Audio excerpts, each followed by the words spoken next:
لقد جاءكم رسول من أنفسكم عزيز عليه ما عنتم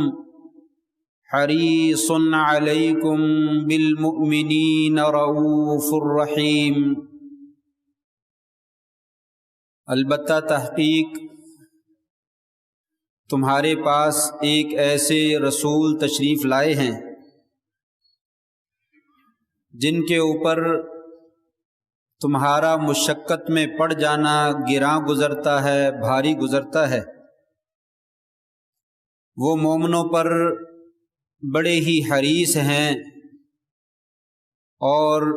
بہت ہی زیادہ شفقت کرنے والے مہربان ہیں۔ محترم دوستو، بزرگوں، بھائیوں، اللہ تبارک و تعالی نے اس آخری امت کو بہت ہی مختلف قسم کے عظیم الشان اعزازات سے نوازا ہے۔ انہی اعزازات میں یہ سب سے بڑا اعزاز ہے کہ اس امت کو جو نبی اور رسول عطا فرمائے گئے، وہ نبی تمام انبیاء میں سے، وہ رسول تمام رسولوں میں سے، وہ ہستی تمام انسانوں میں سے، بلکہ آسمان اور زمین کی تمام مخلوقات میں سے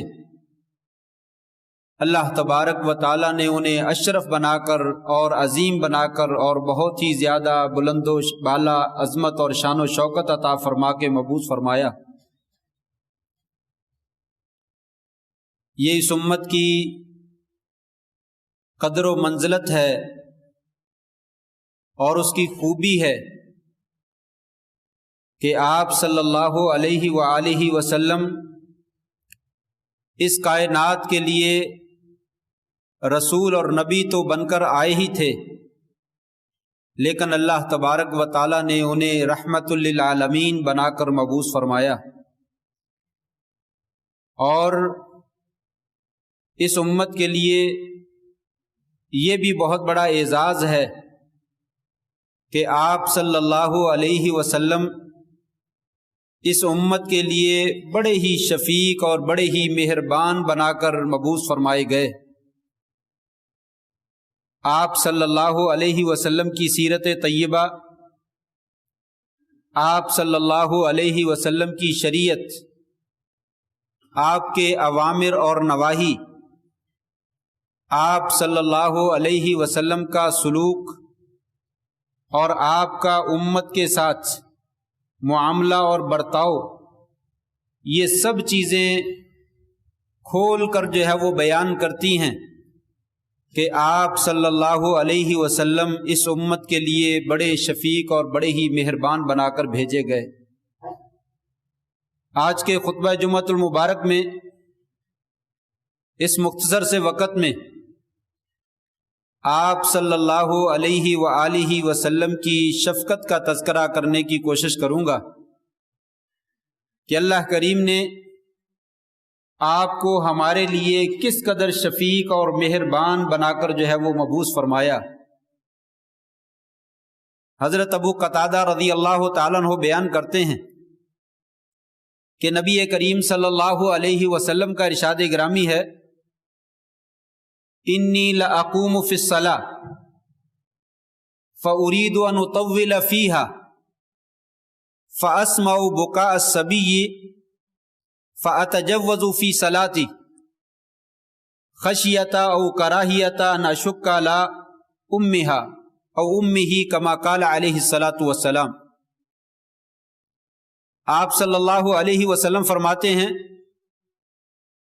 میں نماز کے لیے کھڑا ہوتا ہوں، میرا جی چاہتا ہے کہ لمبی نماز پڑھاؤں، اور آپ جانتے ہیں کہ نبی کریم صلی اللہ علیہ وسلم عموماً لمبی نماز پڑھا کرتے تھے، بالخصوص نوافل میں تو بہت ہی زیادہ لمبا قیام اور لمبے رکوع اور لمبے سجود کیا کرتے تھے۔ ایک مشہور روایت میں تو یہ موجود ہے کہ ایک صحابی بیان کرتے ہیں کہ میں آپ کے ساتھ آ کر نماز پڑھنے لگا، آپ نے سورہ بقرہ شروع کر دی۔ میں نے دل میں سوچا کہ آپ کچھ آیتیں پڑھ کر رکوع میں چلے جائیں گے، آپ رکوع میں نہ گئے بلکہ پڑھتے ہی چلے گئے۔ میں نے سوچا شاید 100 آیتیں پڑھ کے آپ رکوع میں چلے جائیں گے، لیکن آپ 100 آیتوں سے بھی تجاوز کر گئے۔ میں نے دل میں خیال کیا شاید سورۃ بقرہ پڑھ کے رکوع کر لیں گے، آپ نے سورہ بقرہ ختم کر دی اور سورہ آل عمران اور سورہ نساء جو ہے یہ دونوں صورتیں پڑھ ڈالی۔ ایک رکعت کے اندر یہ تینوں صورتیں جو ہے وہ آپ نے پڑھی اور اس کے بعد جو ہے وہ رکوع فرمایا۔ اور عموماً احادیث میں آتا ہے کہ آپ کا رکوع بھی اتنا ہی لمبا ہوتا تھا جتنا قیام لمبا کیا کرتے تھے، سجدہ بھی اتنا ہی لمبا کرتے تھے جتنا قیام لمبا کیا کرتے تھے۔ ایک دفعہ مغرب کی نماز میں، صرف نفل ہی نہیں، مغرب کی نماز میں آپ صلی اللہ علیہ وسلم نے دونوں رکعتوں کے اندر سورہ اعراف مکمل تلاوت کر ڈالی۔ اتنی لمبی نماز پڑھا کرتے تھے۔ تو اس حدیث میں بیان کرتے ہیں میں نماز کے لیے کھڑا ہوتا ہوں تو میرا جی چاہتا ہے میں لمبی نماز پڑھوں، لوگوں کو بھی لمبی نماز پڑھاؤں، لیکن نماز شروع کرنے کے بعد میں کیا سنتا ہوں کہ بچے کے رونے کی آواز آتی ہے۔ مائیں بھی، عورتیں بھی، وہ مسجد میں نماز پڑھنے کے لیے آتی ہیں، ساتھ میں بچوں کو لے آتی ہیں، تو کوئی بچہ رونے لگتا ہے، اس کی آواز کو میں سنتا ہوں تو میں نماز کو مختصر کر دیتا ہوں۔ میں بچے کے رونے کی آواز کو سن کر میں نماز کو مختصر کر دیتا ہوں کہ کہیں میں بچے کی ماں کے لیے آزمائش کا ذریعہ نہ بن جاؤں۔ میری لمبی نماز، میری لمبی قرات بچے کی ماں کے لیے مصیبت اور پریشانی اور آزمائش کا ذریعہ نہ بن جائے، اس وجہ سے میں اس بچے کی خاطر اور اس کی والدہ کی خاطر نماز کو مختصر کر دیتا۔ یہ آپ صلی اللہ علیہ وسلم کی لوگوں کے ساتھ شفقت تھی، مہربانی تھی، حسن سلوک تھا اور ان کا خیال تھا۔ عزیز علیہ ما عنتم حریص علیکم بالمؤمنین رؤوف الرحیم، کہ تمہارا مشقت میں پڑ جانا، تکلیف میں پڑ جانا انہیں بڑا ہی ناگوار گزرتا تھا۔ وہ لوگوں کی تکلیفوں کو دیکھ نہیں سکتے تھے، ان کے لیے آسانیاں تقسیم کرتے تھے، ان کے لیے مہربانیاں جو ہے وہ بانٹتے تھے۔ ایک دوسری حدیث میں آتا ہے، حضرت عائشہ صدیقہ رضی اللہ تعالیٰ عنہا بیان کرتی ہیں، نبی کریم صلی اللہ علیہ وسلم نے مجھے فرمایا، اے عائشہ، لولا ان قومکی حدیث عہد بالجاہلیہ لأمرت بالبیت لہدم فأدخلت فیہ ما اخرج منہ وألزقته بالارض وجعلت له بابین، بابا شرقیا وبابا غربیا وبلغت به اساس ابراہیم علیہ السلام۔ اے عائشہ، تیری قوم جو ہے وہ نئی نئی مسلمان ہوئی ہے، مجھے ڈر ہے کہ یہی فتنے میں مبتلا نہ ہو جائیں۔ مجھے اگر ان کے فتنے میں مبتلا ہونے کا ڈر نہ ہوتا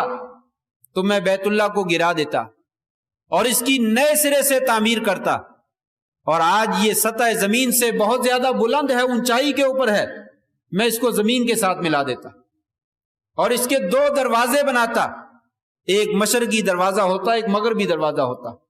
ایک طرف سے لوگ داخل ہو جاتے اور دوسرے دروازے سے باہر نکلتے، اور جہاں پہ ابراہیم علیہ السلام کی بنیادیں ہیں اس کو وہاں تک پہنچاتا، اور جو حصہ حتیم کا چھوڑ دیا گیا ہے اس کو بھی بیت اللہ میں شامل کر دیتا۔ یہ سارے کام ابراہیم علیہ السلام کی سنت کے مطابق تھے، آپ کے طریقے کے مطابق تھے اور شریعت میں ہونے چاہیے تھے، لیکن آپ صلی اللہ علیہ وسلم نے لوگوں کے فتنے میں مبتلا ہونے کے ڈر سے یہ صحیح کام اور درست کام جو تھا اس کو ترک کر دیا کہ کہیں میرے صحیح کام کرنے کی وجہ سے لوگ کسی آزمائش میں اور کسی فتنے میں مبتلا نہ ہو جائے۔ منافقین، مشرکین، یہود و نصارہ جو نئے نئے مسلمان ہوئے تھے، ان کے دل میں یہ خیال پیدا ہو سکتا تھا یہ کیسا دین ہے کہ پرانی ہماری ساری چیزیں تبدیل کر ڈالی، حتیٰ کہ بیت اللہ کو بھی تبدیل کر دیا، اسے بھی اس حالت میں باقی نہیں رہنے دیا۔ یہ آپ صلی اللہ علیہ وسلم کی شفقت کا عظیم مظہر تھا کہ آپ نے ایک جائز کام کو، بلکہ مشروع کام کو صرف اس وجہ سے چھوڑ دیا کہ کہیں لوگ جو ہے وہ فتنے میں مبتلا نہ ہو جائے۔ آج ہم میں سے کتنے ہی مسلمان ایسے ہیں مساجد میں، اداروں میں، اور اپنی جہاں جہاں ان کی جو ہے وہ معاملہ چلتا ہے، وہ صرف یہی دیکھتے ہیں کہ یہ کام درست ہے، بس مجھے اس کے اوپر جو ہے وہ اڑ جانا چاہیے۔ آپ شریعت کو نہیں مانتے، آپ سنت کو نہیں مانتے، میں سنت پر تو عمل کر رہا ہوں۔ لوگ فتنے میں مبتلا ہوتے ہیں تو ہو جائے، اسے کوئی پرواہ نہیں ہوتی۔ کہا ایسا نہ کیجیے، کبھی جو ہے نیکی کو اس غرض سے چھوڑ دیجئے، آپ کی نیکی کرنے کی وجہ سے بہت سارے لوگ جو ہے وہ آزمائش میں مبتلا ہو جائیں گے، فتنے میں مبتلا ہو جائیں گے،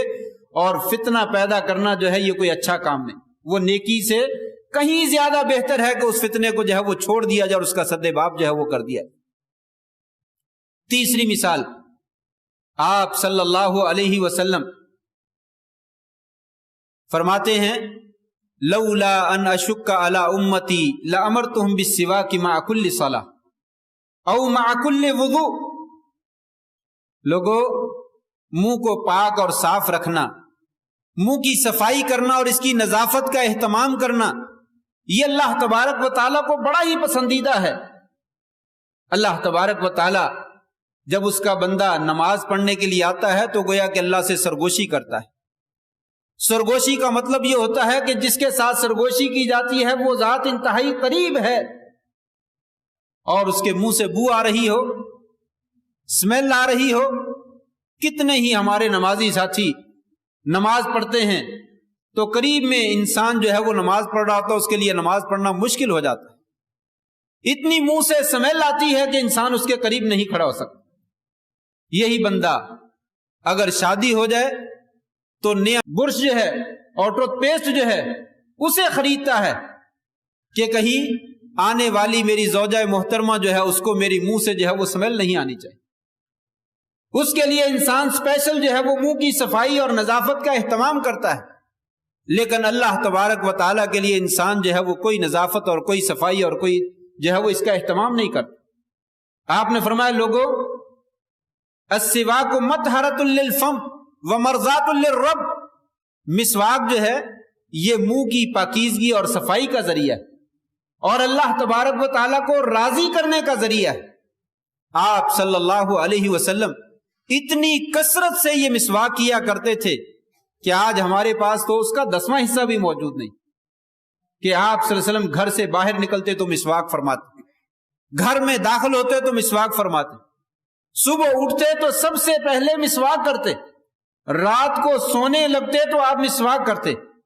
حتیٰ کہ مرض الموت میں آپ صلی اللہ علیہ وسلم بستر پر فراش ہیں، حضرت عبد الرحمن ابن ابی بکر حضرت عائشہ کے بھائی آپ صلی اللہ علیہ وسلم کے گھر میں داخل ہوتے ہیں تو ان کو منہ میں مسواک ہے، آپ اس کی جانب دیکھتے ہیں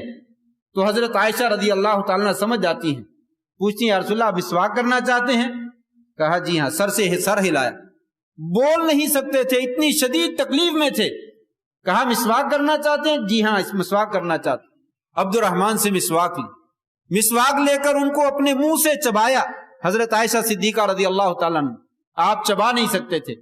چبا کے اس کو نرم کر کے اس کا برش بنا کے دیا، پھر اس وقت جو ہے وہ آپ نے مسواک فرمایا۔ اس قدر اس کی اہمیت ہے کہ منہ میں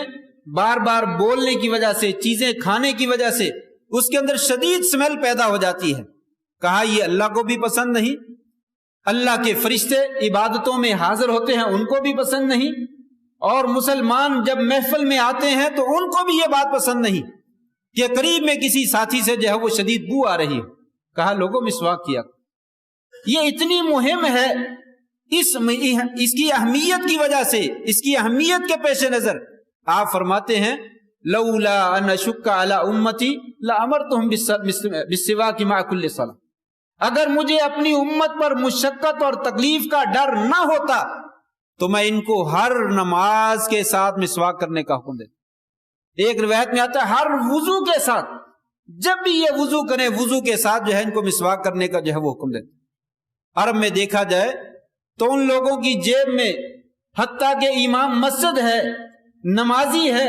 ان کی جیب میں چھوٹی سی مسواک جو ہے وہ موجود ہوتی ہے۔ جیسے ہی وہ نماز کے لیے کھڑے ہونے لگتے ہیں وہ نکالتے ہیں، مسواک کرتے ہیں اور جیب میں ڈالتے ہیں اور نماز شروع کرتے ہیں۔ آپ سمجھتے ہوں گے یہ کیا مسئلہ ہے، اس کے لیے تو کلی کی ضرورت ہے، تنکے پھنس جاتے ہیں اور خون نکل آتا ہے، یہ کیسی مسواک ہے؟ جب انسان اس کو دائمی حیثیت سے اختیار کرتا ہے، مسلسل مسواک کرتا رہے تو منہ سے خون نہیں نکلتا ہے، منہ میں گندگی پیدا نہیں ہوتی ہے، بلکہ انسان تھوڑی سی مسواک کرتا ہے اور منہ صاف ہو جاتا ہے۔ یہ تجربہ کر کے دیکھیے۔ اس لیے حرمین کے ائمہ جو ہیں، مسجد نبوی کا امام، بیت اللہ کا امام، ان کا بھی یہ طریقہ کار ہے کہ جب مؤذن جو ہے وہ اقامت کہتا ہے اس وقت وہ جیب سے مسواک نکالتا اور مسواک کرتا۔ لیکن ہمارے ہاں اس معاملے میں آج کل مسواک کا دور تو ایسے لگتا ہے جیسے بالکل ہی ختم ہو۔ انسان جب ضرورت محسوس ہوتی ہے تو ایک دفعہ جو ہے وہ برش جو ہے وہ استعمال کر لیتا ہے، ٹوتھ پیسٹ جو ہے وہ استعمال کر لیتا ہے اور اس کو سمجھتا ہے یہ کافی، حالانکہ یہ برش معلوم نہیں کس چیز کے بنائے جاتے ہیں اور یہ پیسٹ کس چیز کا بنایا جاتا ہے، یہ ہمارے لیے جو ہے وہ فائدہ مند ہے یا نقصان دہ ہے، اس سے ہمیں کوئی سروکار۔ مسواک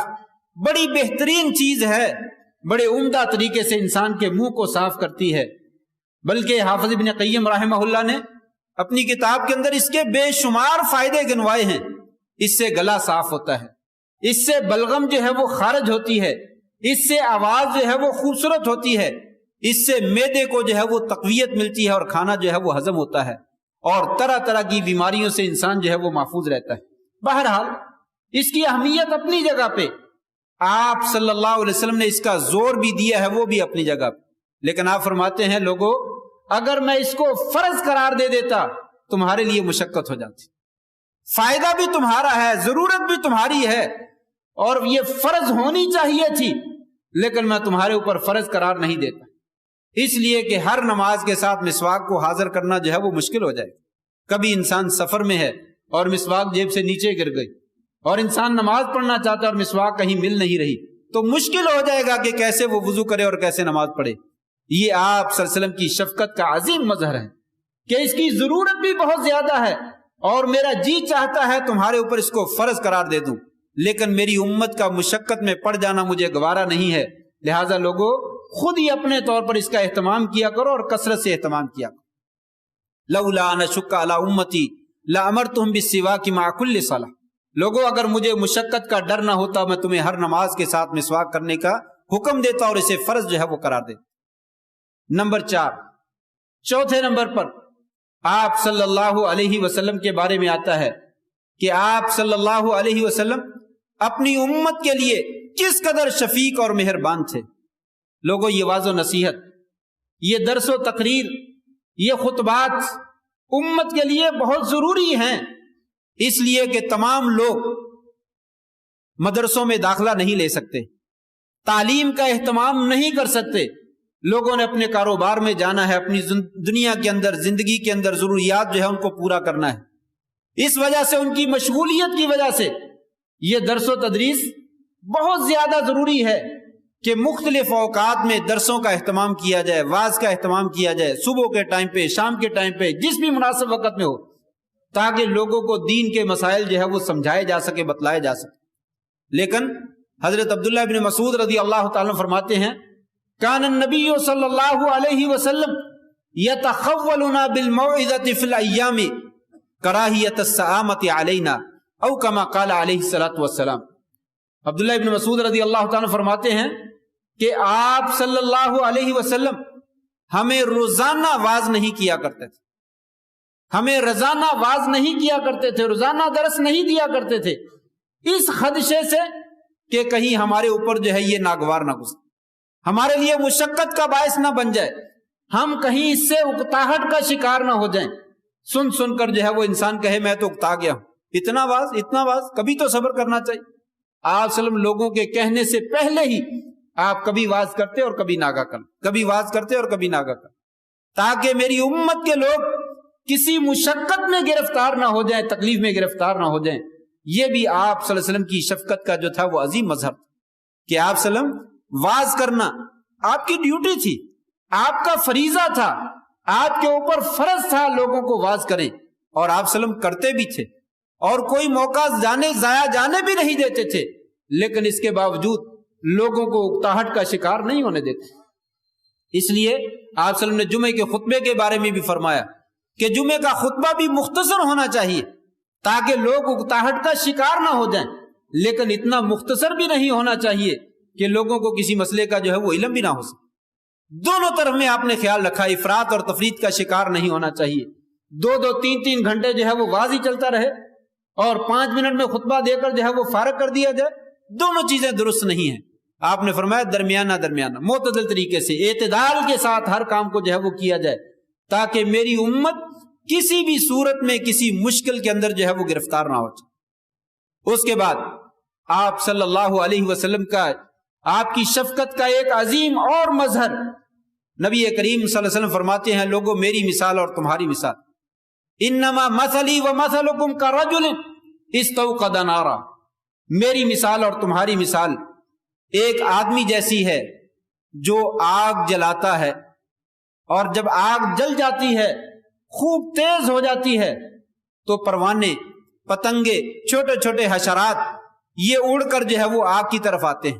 کہ یہاں روشنی ہے، یہاں چمک ہے، انہیں معلوم نہیں ہے کہ یہ چمک جو ہے وہ جلا دینے والی۔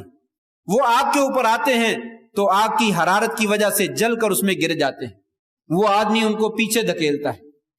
ہاتھ سے قوت کے ساتھ جو ہے ان کو پیچھے کرنے کی کوشش کرتا ہے، لیکن کیڑے جو ہے وہ باز نہیں آتے، انہیں معلوم نہیں ہے جلا دینے والی،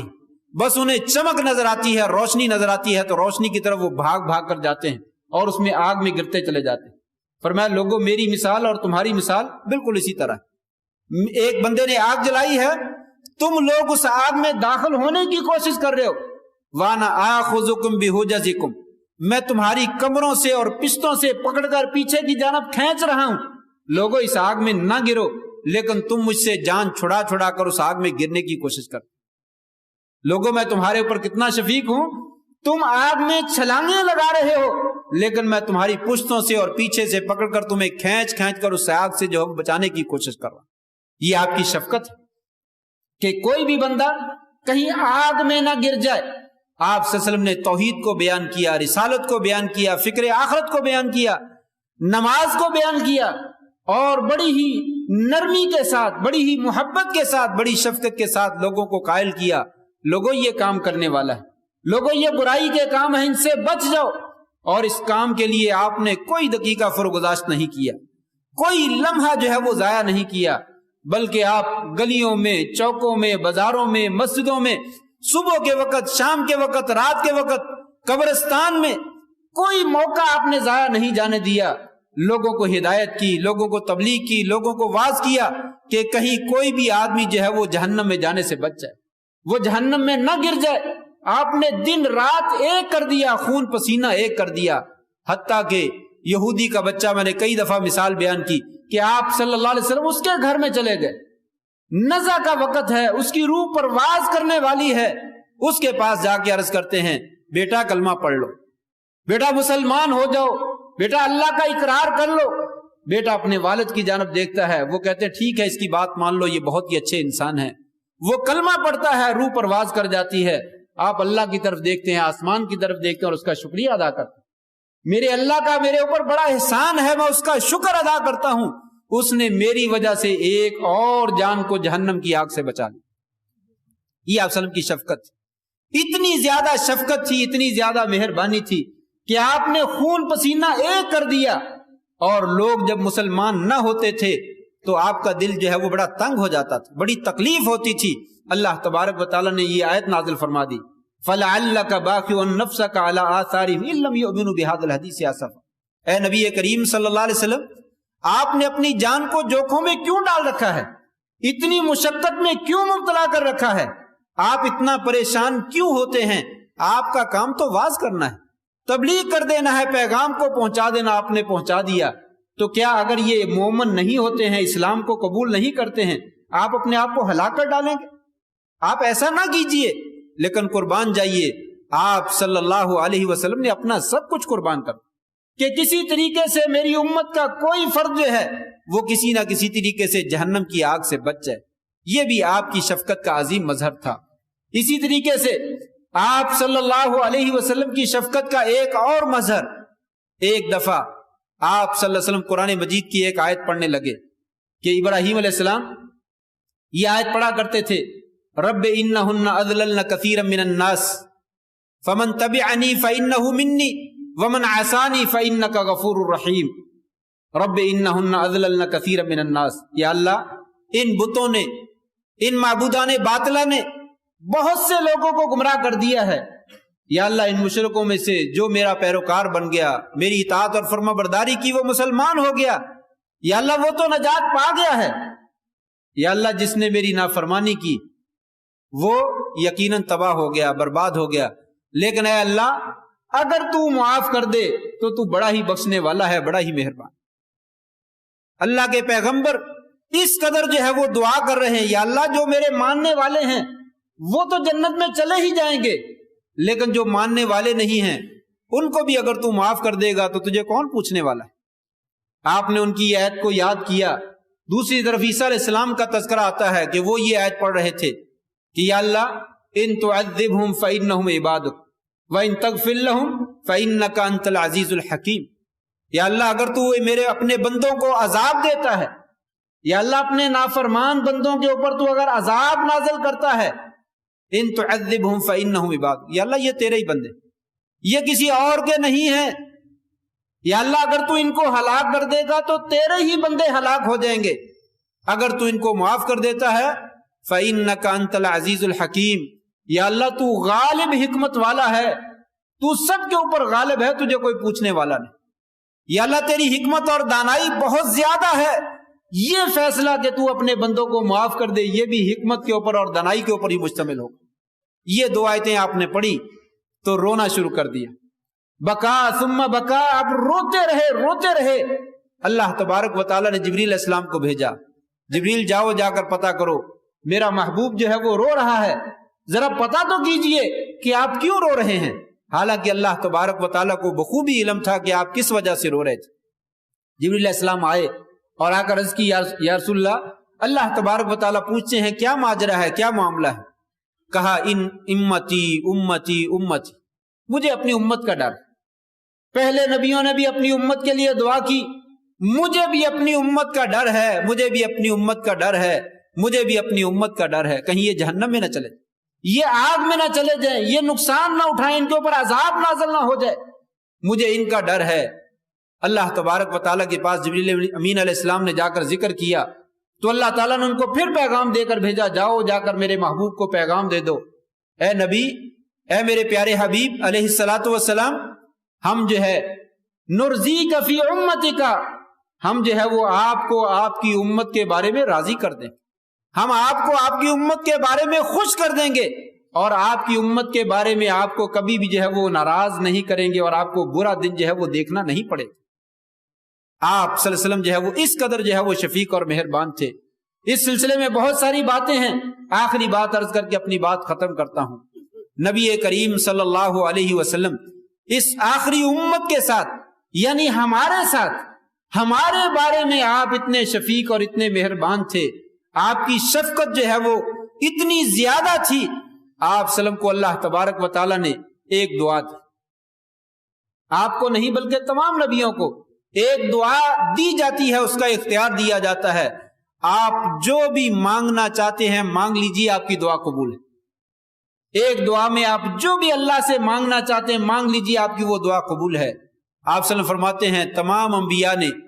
دنیا کے اندر جو کچھ مانگنا تھا وہ مانگ لیا، اللہ تبارک و تعالیٰ نے اس دعا کو قبول فرمایا اور انہیں دنیا میں عطا کر دیا۔ مجھے بھی یہ اختیار دیا گیا، نبی آپ بھی مانگ لیجئے جو مانگنا ہے۔ میں نے وہ دعا مانگی نہیں ہے بلکہ میں نے چھپا کر اپنے پاس جو ہے وہ محفوظ رکھ کر لیا، اور کل قیامت کے دن اس دعا کو میں اپنی امت کے بخشوانے کے لیے استعمال کروں گا۔ اے اللہ میری امت کو جو ہے وہ معاف کر دے۔ حدیث میں آتا ہے آپ سلم جو ہے وہ قیامت کے دن اللہ کے سامنے سجدہ ریز ہو جائیں گے اور اللہ کی تعریف بیان کریں گے۔ اللہ تبارک و تعالیٰ فرمائیں گے ارفع راسک، اے اللہ کے حبیب علیہ الصلوۃ والسلام اپنا سر مبارک اٹھائیے، سل تعطا، مانگیے جو مانگنا چاہتے ہیں، اشفع تشفع، سفارش کیجیے آپ کی سفارش جو ہے وہ قبول کی جائے گی۔ تو آپ صلی اللہ علیہ وسلم فرمائیں گے رب امتی رب امتی رب امتی، یا اللہ میری امت کو معاف کر دے، یا اللہ میری امت کو معاف کر دے، یا اللہ میری امت کو معاف کر دے۔ حدیث میں آتا ہے اللہ تبارک و تعالیٰ فرمائیں گے اے نبی، اے پیارے حبیب علیہ الصلوۃ والسلام، جائیے جہنم کے اندر وہ تمام لوگ جن کے دلوں میں رائی کے دانے کے برابر بھی ایمان ہے، ان کو بھی باہر نکال دیجیے۔ آپ پھر سجدے میں گر جائیں گے، پھر دعا مانگیں گے، پھر اللہ تبارک و تعالیٰ فرمائیں گے اے میرے حبیب ذرا سر تو اٹھائیے، کیا مسئلہ ہے؟ آپ پھر فرمائیں گے رب امتی رب امتی۔ اللہ تبارک و تعالیٰ پھر حکم دیں گے جائیے، جا کر دیکھیے جس آدمی کے دل میں رائی کے دانے کے برابر بھی ایمان موجود ہے، اسے بھی جہنم سے نکال۔ حدیث میں آتا ہے 3 مرتبہ جو ہے وہ ایسا کیا جائے۔ وہ پیارے حبیب علیہ الصلوۃ والسلام جو ہمارے لیے اس قدر شفیق اور اس قدر مہربان ہیں، ہمارے ساتھ اس قدر شفقت کرنے والے ہیں، کیا ہمارا کوئی حق نہیں بنتا ان پر ایمان لایا جائے، ان کے ساتھ شدید محبت کا اظہار کیا جائے، ان کی اتباع کی جائے، ان کی سنت پر جو ہے وہ عمل کیا جائے، ان کے دین کا جو ہے وہ صحیح معنوں میں دفاع کیا جائے؟